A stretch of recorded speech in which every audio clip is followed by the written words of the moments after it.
fear them. Do not fear any of them.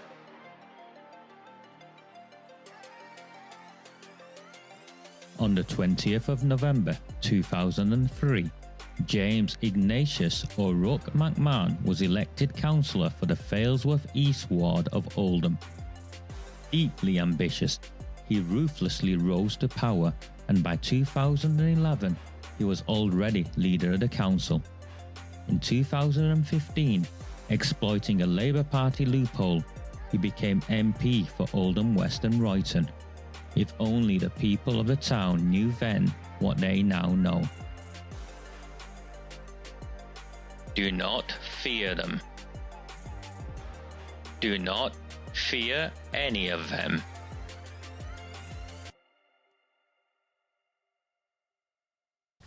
Very, very good evening, Monday the 27th of October 2025. My name is Raj Amir, Recusant 9 Transmission. Thank you, all of you, for joining me. I've just finished with Don Keefe, a podcast with him, managed to have some cereal, and here we are.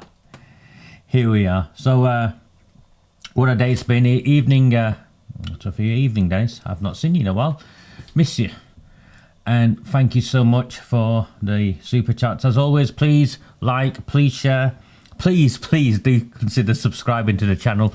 I think we're creeping towards 20,000, which is remarkable for me. If you remember, those of you who've been on this journey, I was pleading with people to sign up so we could get to 1,000, so we could monetize the channel and stuff like that. But now we're piling, powering on. Thank you for posting and sharing onto your Substack. This I will deal with around the parliamentary inquiry tomorrow, Terry. There's a time and a place for that, and it's not this evening because there's a job I want to do first in my own way so people understand what's going on and what the ramifications are. I think by now you all accept I'm pretty serious when it comes to this sort of stuff, and I try and be as methodical and systematic as possible, as you will see as a direct consequence of this evening's transmission. I will show you why they made reference to me as a dangerous man. It wasn't just what I exposed, it is what I then did next that put the fear of God, I suppose, into Labour Party politicians in my hometown. And let's see if we can do the same here. Please like, please subscribe, please redwallandarabble.co.uk. It's right at the, I'll just put it up here, it's at the top. There's a QR code there if you want to sign up. Please do consider that. And if you can, please consider buying me a coffee. Look where we are. Look where we are and look how far we have got. And do you genuinely believe, does a single person here genuinely believe it is the politicians that have got us this far? No. It's young women like Ellie. It's people like Maggie Oliver, Tommy Robinson even. It's a whole host of people who have contributed, but the politicians are most definitely not on that list. So please share, subscribe, like, and if you can, support me. I say the fight is far from over. Do you now understand? Do you accept? The fight is far from over. Okay. First of all, I'm going to put my headphones on. Give me 1 second. I'm going to play something to you. I was contacted earlier on this week. Raja, you've been unfair on Samantha, blah, blah, blah. Where have you got this nonsense from? She's a Muslim convert. You don't know anything. It's unfair on the survivors. The recording I played was Samantha herself confirming the need to look at a bigger picture. And the recording I played also confirmed Samantha's reasoning to look at the bigger picture was to hide the statistics of the demographics of the racial and religious profiles of the grooming gangs. And she herself made reference to Reform using it and Tommy Robinson using it. So Samantha Walker's motivations, I think, were clearly articulated there. As for a conversion to Islam, by now, you should know by now.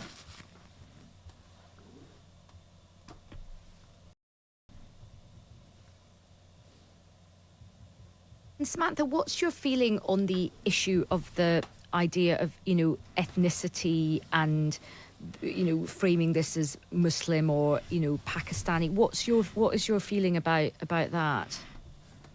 To be honest, it infuriates me. I'm a reverted Muslim myself, and I chose to do that, 4 years ago.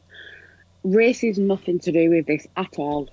Samantha, I'd like to start with you. We're really grateful for you coming on because you have been through so much as a survivor. If you don't mind, could you just tell my listeners your story of what you went through, what happened to you in Oldham?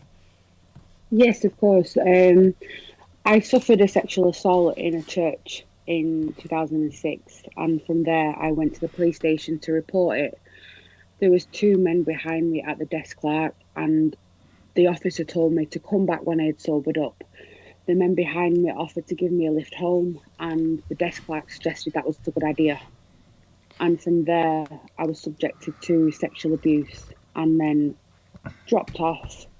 Another man sexually abused me, and then from there I got in a taxi thinking I was going to get home, and then I was subjected to an ordeal throughout the whole night until the next day. And how old were you at this point, Samantha? I was 12. Oh my God. I mean, I am so sorry. That is just absolutely awful. Absolutely awful. So you're 12 years old. This terrible thing happens to you. Do you know how many men attacked you that evening and raped you that evening? Overall, it was 9. Oh my God. I mean, that is just absolutely horrific. And do you know the ethnicity of those men? Could you speak to that? The predominant 5 from the property was Bengali, and then Sarwar Ali, who was given his passport back and fled, was an Iraqi. And Samantha, what's your feeling on the issue of the idea of, ethnicity and, framing this as Muslim or, Pakistani? What is your feeling about that? To be honest, it infuriates me. I'm a reverted Muslim myself, and I chose to do that, 4 years ago. Race is nothing to do with this at all. Wow. So just tell us a bit about that. So you've converted to being Muslim. Why? How did that come about? I know a few other Muslims, and being around them and learning about the Quran, specifically they said about the Quran that life is a test, and I feel that my life has been a huge test, and I just felt a lot of comfort within it. And so what would your message be to people who are wanting to frame this as this is a specifically Muslim problem? That your voices are not wanted. And you're really clear about this? 100%, yes. This is about a predator, an abuser. It doesn't matter who you are. If you have raped a child, then that is about you.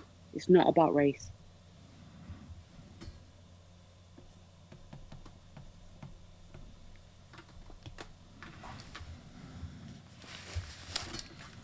That's a snippet of an interview from Times Radio.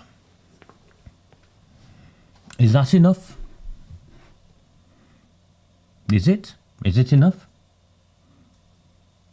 Race has got nothing to do with this at all. It infuriates her when people frame this as a racially motivated, religiously justified crime, which is what I do and have done. By the way, I am a Muslim. And she's been around other Muslims herself for some time, and she's converted or reverted, is the phrase they use, to Islam. So you've got a Muslim convert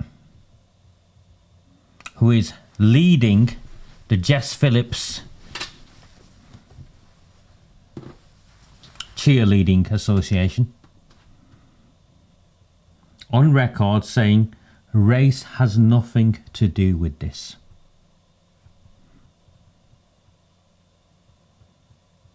And for those of us who frame it that way, our voices are not wanted.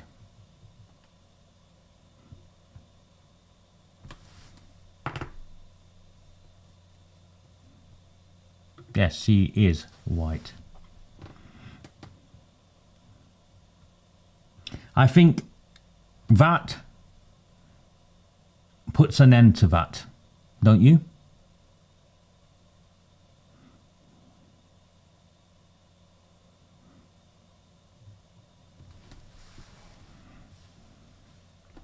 She says revert because Muslims believe, Terry, that everyone is born a Muslim. Automatically, when you come into this world, you're a Muslim. And then if you become a Christian or a Hindu or whatever, and you go back to Islam, you revert, you don't convert. Yeah, it's not theology I want to get involved in, but that's what they come up with. I want to focus, please, on the important matter here. The woman leading the pro-Jess Phillips camp on that panel has said race has got nothing to do with this. It infuriates her, for those of us who speak about this through a racial lens or a religious lens. She's been around Muslims herself and she's converted to Islam 4 years ago. And our voices, my voice, our voices are not wanted here. She's also on record of saying that the bigger picture is to hide the ethnicity data in case Tommy Robinson and Reform use it.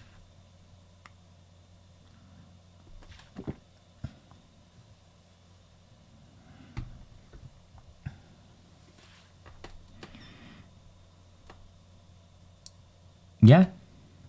Okay? Done? Good. You can question me all you like. I always dot my I's and cross my T's.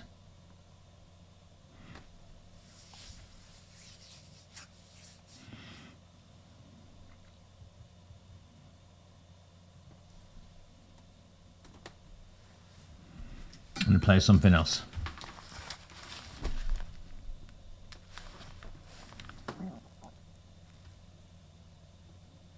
This inquiry is dead in the water. Nearly 5 months have gone by, and what has happened? Nothing. They can't even agree who the chair is going to be.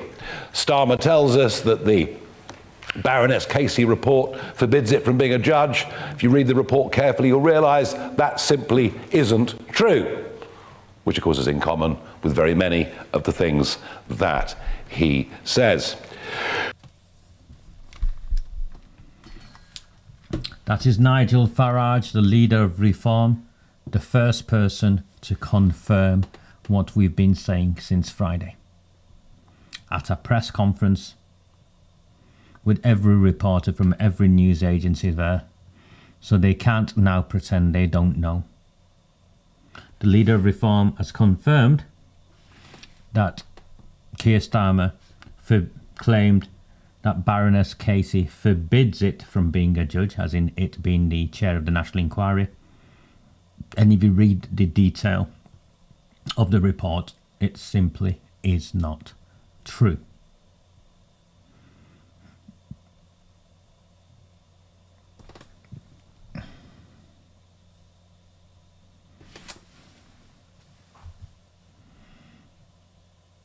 Yes, we've done that.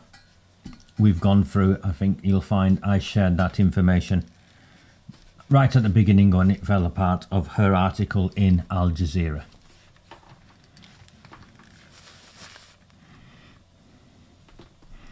I want to play one last thing because I want to play it.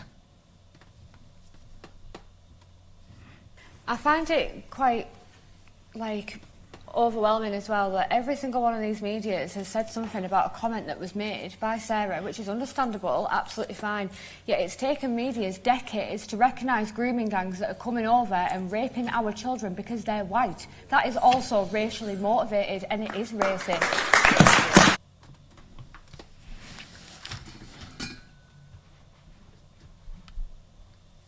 Brilliant, isn't it? Absolutely brilliant. Reform called a press conference on the grooming gangs. The BBC and the mainstream media want to talk about Sarah poaching. Eliane Reynolds intervenes and owns them all.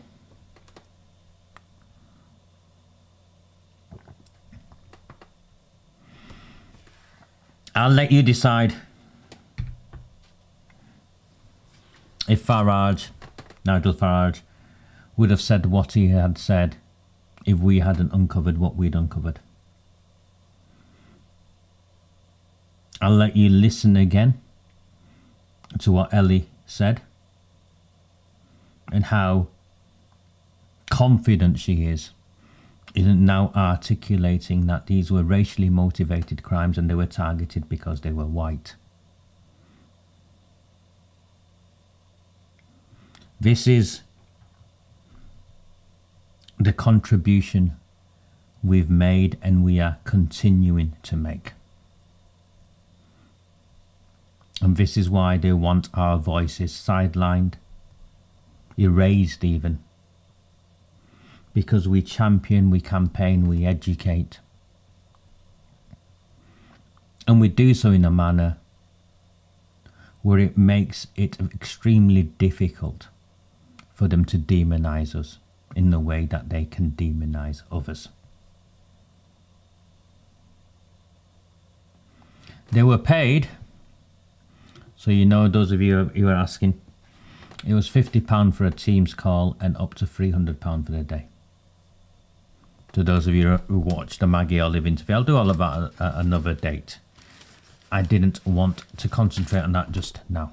I wanted to talk about how this, I don't know why I'm putting these back on, how the grooming gang lie could end a Prime Minister.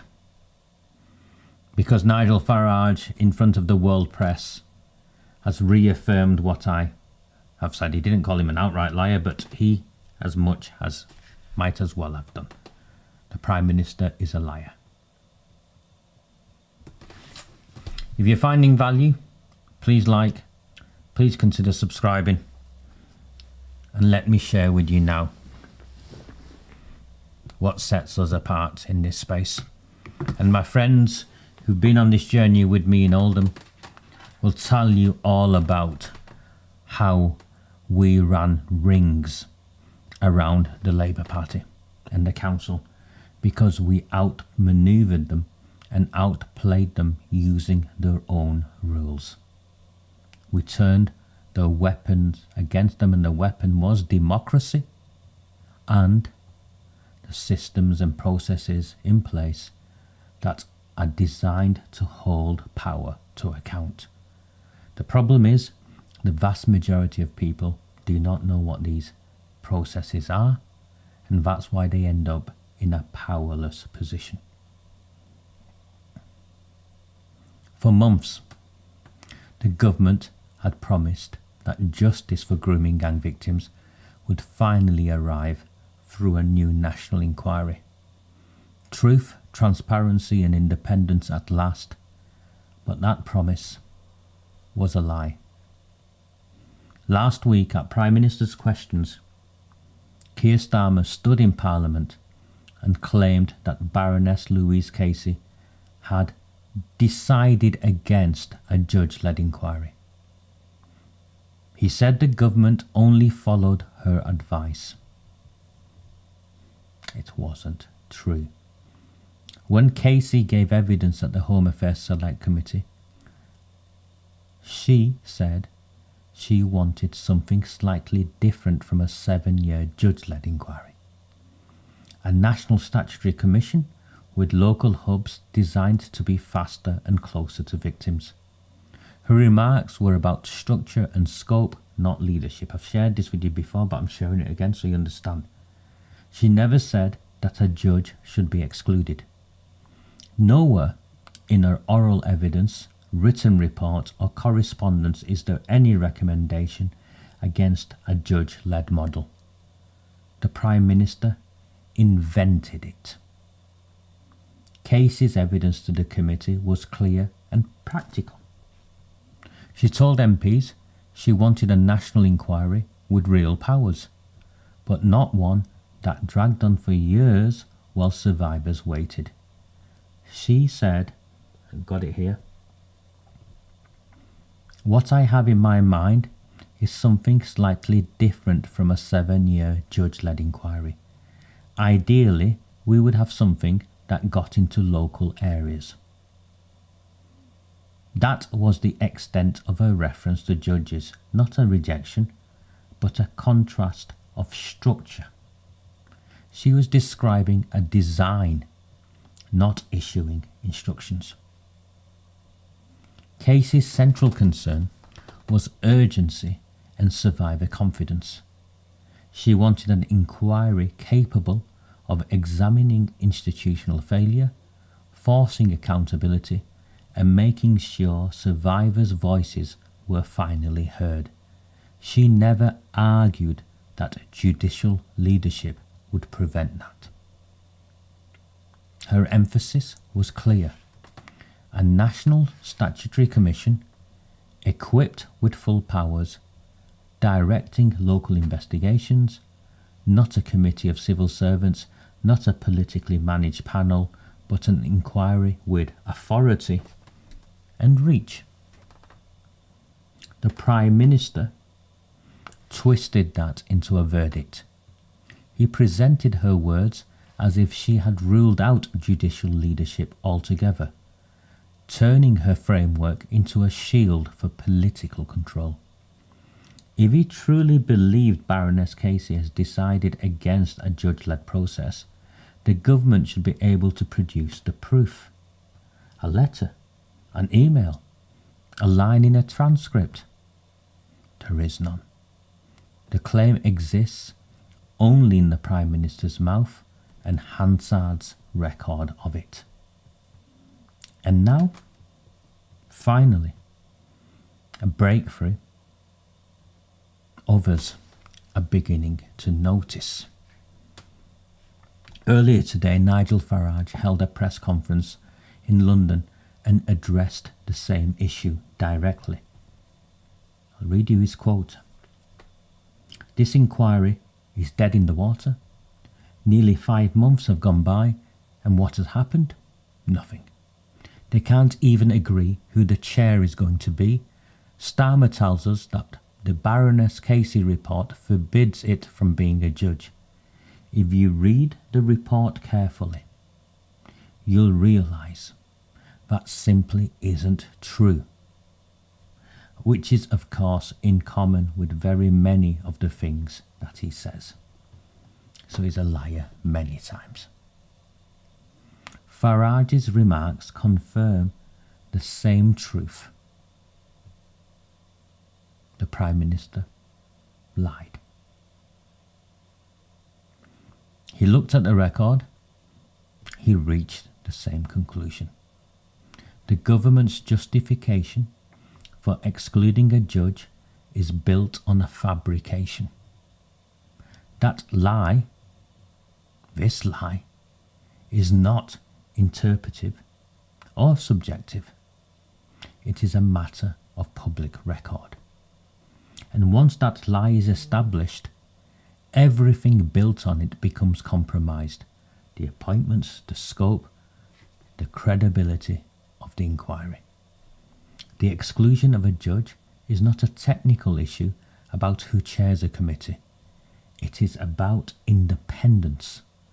A judge brings legal authority, procedural discipline, and the power to compel witnesses who would otherwise hide behind bureaucracy or party loyalty.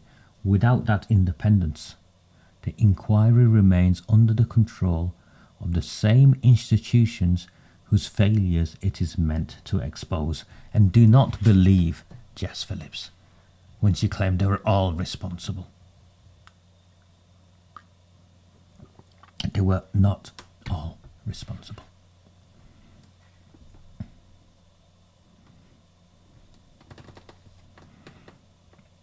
This is the real reason why judicial oversight was blocked. Not because of speed, efficiency, structure, but because an independent chair could not be controlled. The Prime Minister's claims that Louise Casey herself wanted it that way is not a misunderstanding, it is a cover. It conceals a deliberate political decision behind the authority of someone who never said it.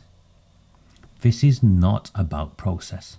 It is about power and who gets to define what truth looks like, who shapes the narrative, and who is excluded from it.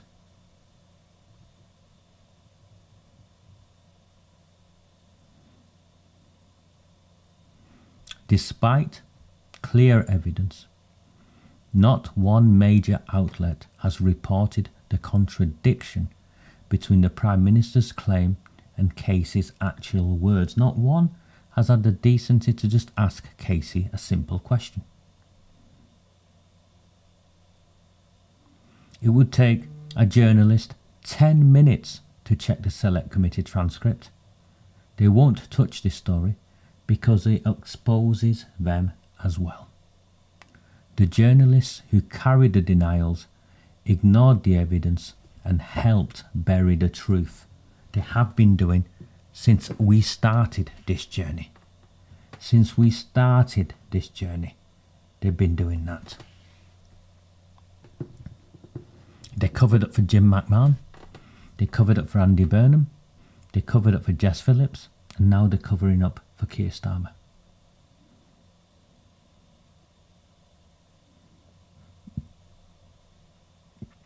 The legacy media are not innocent observers in this story. They are participants. They amplify the official line, ignore inconvenient evidence, and call their silence impartiality. But silence in the face of power,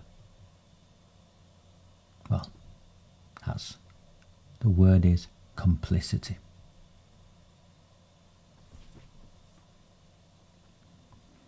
Nigel Farage's confirmation in front of the national media means this now moves to the next stage. This is why I was getting frustrated, because I had a next stage lined up. And now we're there.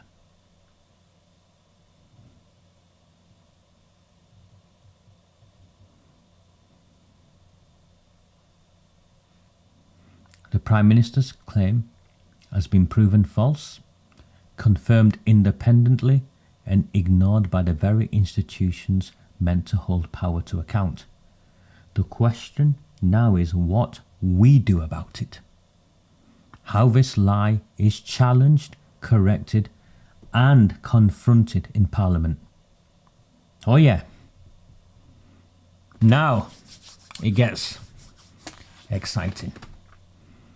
The lie can be challenged not through outrage, but through Parliament itself. The mechanisms are there.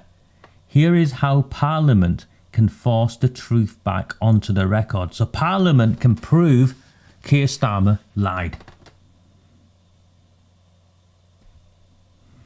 First of all, and there's many ways of doing this, I'll go through them with you.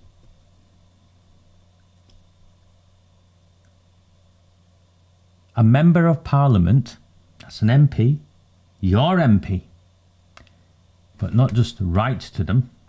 Let me explain exactly specifically.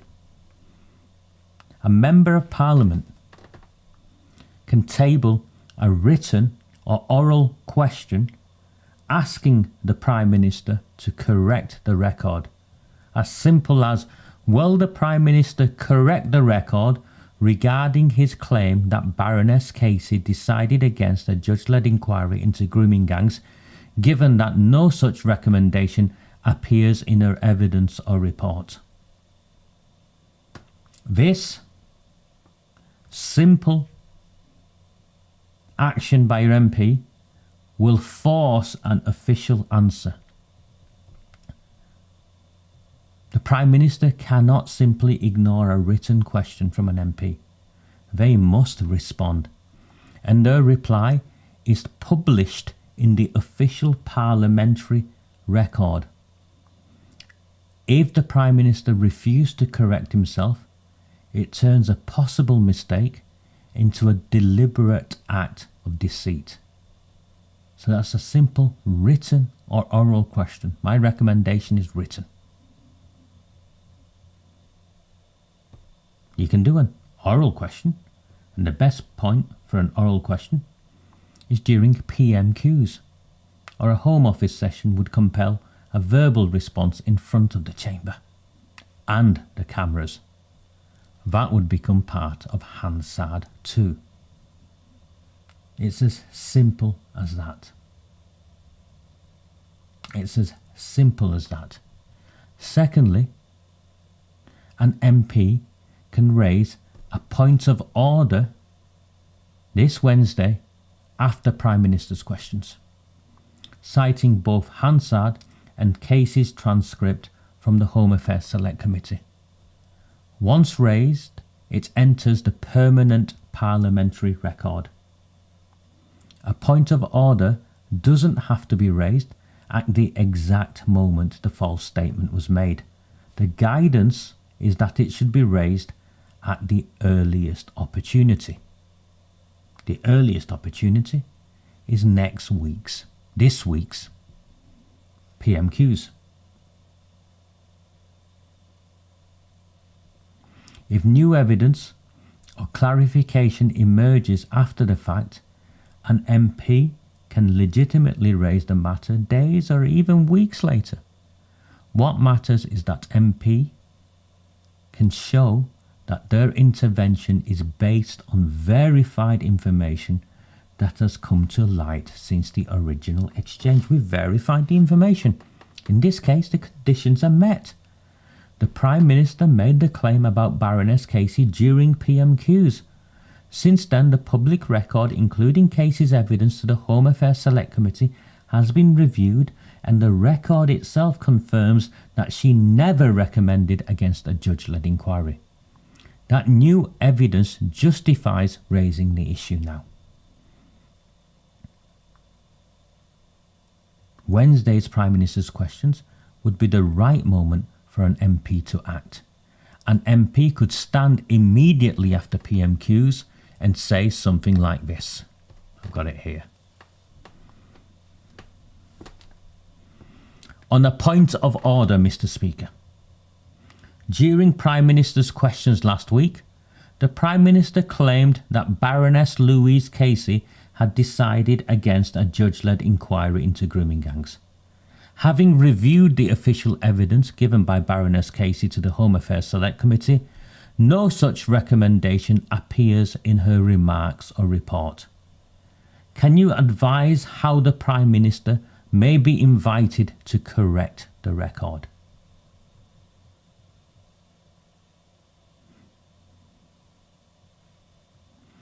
That wording cites the false claim directly, references primary evidence, and asks the Speaker to guide on how the Prime Minister can correct the record. It's a polite, very British way, I suppose, of demanding accountability. Once raised, it enters the permanent parliamentary record. The Speaker may respond by reminding the House that the ministers are responsible for their own accuracy. It may sound procedural, but that line matters. Once it's said, the exchange becomes part of the permanent record. It cannot be deleted or rewritten by government. Future inquiries, journalists or MPs can cite it as evidence that the Prime Minister's claim was contested in Parliament and left uncorrected. We can escalate it further. I've just shared with you two very simple things that any MP can do. An MP, this is what I would do, by the way, as well as the other two.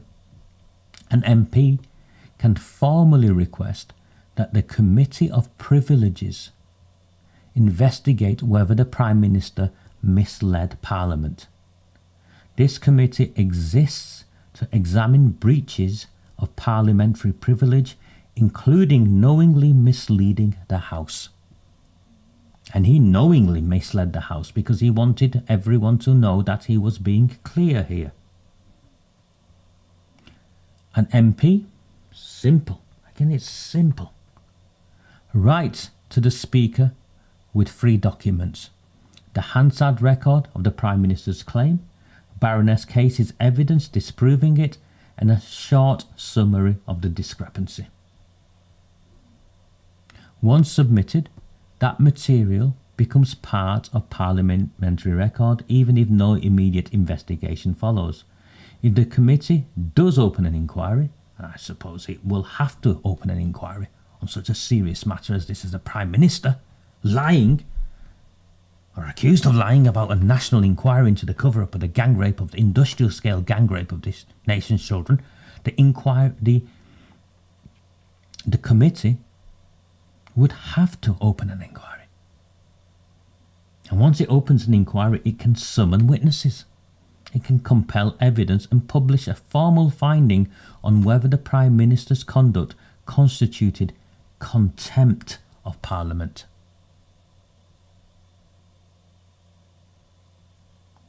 Even if they didn't open an inquiry, the referral itself is powerful. It creates a permanent entry showing that the Prime Minister's claim was challenged as misleading. See? You see why I'm dangerous? I'll give you another reason. I'll give you another option. The Home Affairs Select Committee, remember that's the committee that Jess Phillips went to, that's the committee that Sadiq Khan went to, that's the committee that Baroness Casey was called to. The Home Affairs Select Committee can recall Baroness Casey, or even Jess Phillips if they want. Baroness Casey is who I'd recall, to give oral evidence and clarify what she actually said. So the Home Affairs Committee can drag Baroness Casey back in and say, the Prime Minister said this. The committee has the transcript of Casey's earlier session. A short follow-up hearing could establish the truth publicly with one simple question. Did you ever recommend against appointing a judge to chair the national inquiry? If Casey answers no, the Prime Minister's defence collapses in real time and he has been proven by the very systems and processes within Parliament to be a liar. You could ask Jess Phillips the same, who would need to confirm whether her department ever received such advice. This single confirmation on record in Parliament would make it impossible for the government to continue as is. Can you see what I'm doing here? These actions build a chain of accountability. They create a permanent record that the Prime Minister's words were false, and they push the truth closer to the surface. These actions leave a mark that no government can erase. Lies fade, the record doesn't. The Prime Minister lied to Parliament. The record of what Baroness Casey actually said proves it. Nigel Farage's comments confirm it. And the silence of the media exposes the system determined to bury it. If Parliament refuses to correct the record, the cover-up becomes official policy. If the press continues to ignore it, history will once again be written by those who have the most to hide. This is why this cannot be left to politicians or newspaper editors. It belongs to every one of you who still believes the truth matters more than power. I've shared it with you. Very straightforward, very simple. The Prime Minister must be held to account. The record must be corrected, and this time the cover-up must not stand. We are this close. The Prime Minister will be exposed as a man who lied to Parliament after his government was caught attempting to rig a national inquiry into the gang rape of children. No spin can wash that away. We just need one MP. Because when the truth emerges, and it will, Starmer won't be remembered as the man who delivered justice for victims, but as the Prime Minister who tried to prevent it.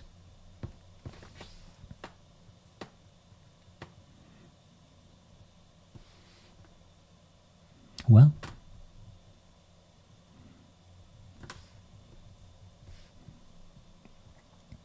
I'm here.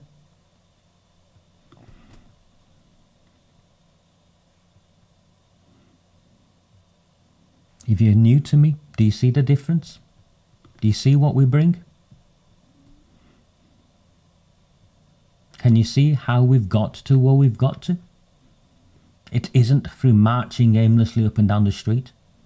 It isn't through shouting and screaming on the internet. It isn't through crying, although we should cry for every one of the survivors. No. It's because we played them at their own game and we outmaneuvered them. We now just need one MP. One MP. And maybe that will show whether any of them are brave enough or whether they are all taking you for fools, taking us for fools.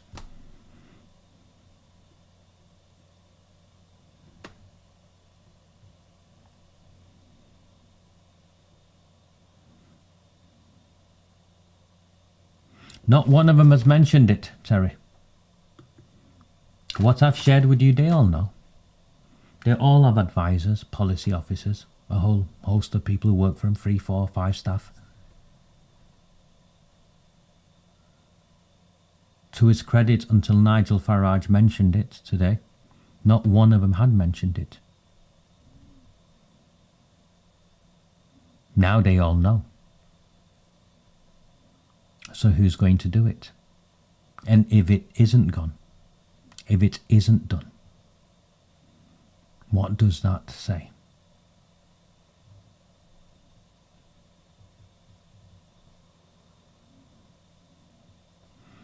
If you are new to me, my name is Raj Amir.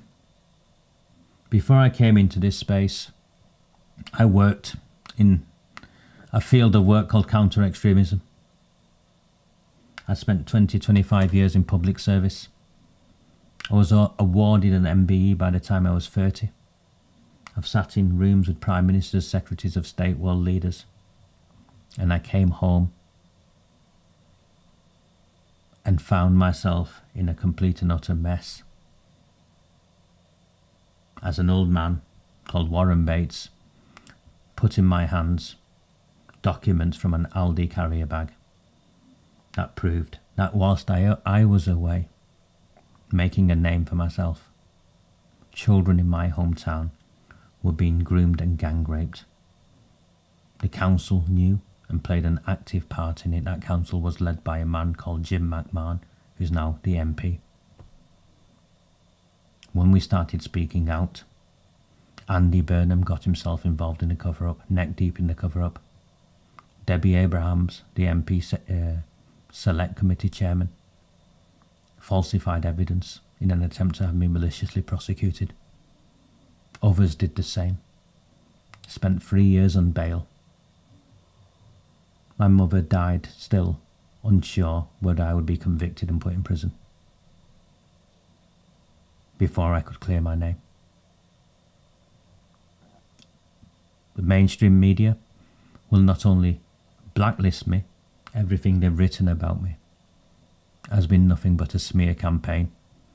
From the local newspapers who falsely reported I'd been arrested as a child sex offender, all the way to the Sunday Times.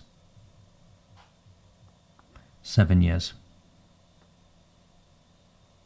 And this is where we now are. Support me, or carry on doing what you were. I'll see you tomorrow. Do not fear them. Do not fear any of them.